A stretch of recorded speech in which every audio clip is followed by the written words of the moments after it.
Paparusahan naman ng LTFRB ang mga isnaberong tsuper ngayong Christmas season. Samantala nakapaghatid naman ng serbisyo ang DMW para sa mga OFW sa Kingdom of Saudi Arabia. Yan ang express balita ni Jayco Cruz.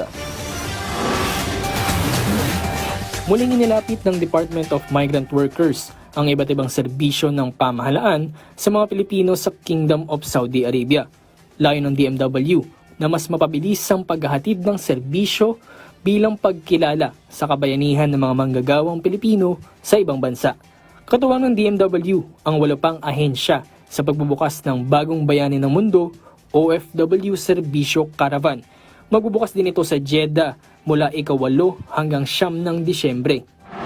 Malaking tulong ang pagbabalik ng 60 billion pesos na excess fund ng PhilHealth para sa pagpapatupad ng zero balance billing ng DOH. Yan ang naging pahayag ni Palace Press Officer Undersecretary Claire Castro ngayong linggo.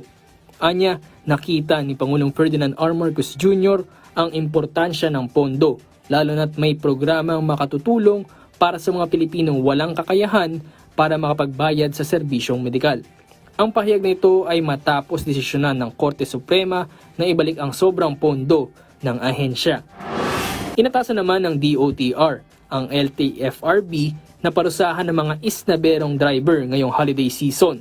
Hinikayat ng Transportation Department ang mga pasahero na i-report ang mga drivers na nagkakansela ng booking o ayaw magsakay dahil sa traffic o malayo ang destinasyon at iba pang palusot. Ayon sa kagawaran, dapat alalahanin ng mga drivers na ang kanilang trabaho ay nangangailangan ng mas mataas na obligasyon at responsibilidad. Kabilang dyan ang kapakanan ng mga mananakay. Kasama rin sa pinababantayan ang mga transport network companies na nagkakansela rin ng bookings. Winasak ng Bureau of Customs ang iba't ibang produktong nakumpiska ng ahensya dahil sa paglabag sa batas. Kabilang dito ang mga bulto-bultong ukay-ukay item, sako-sakong asukal at kahon-kahong mga gamot. Ayon sa BOC, ipinagbabawal ng batas ang pag-angkat ng ukay-ukay habang walang certification mula sa Food and Drug Administration ang mga nakumpiskang gamot. Ang pagsira sa mga kumpiskadong produkto ay isinapubliko via live streaming para sa transparency. Sa iba pang balita, bumper to bumper ang naging sitwasyon kagabi sa Marcos Highway. Sa ilang video na posted online, makikitang halos hindi na gumagalaw ang ilang sasakyan papuntang Katipunan at Antipolo.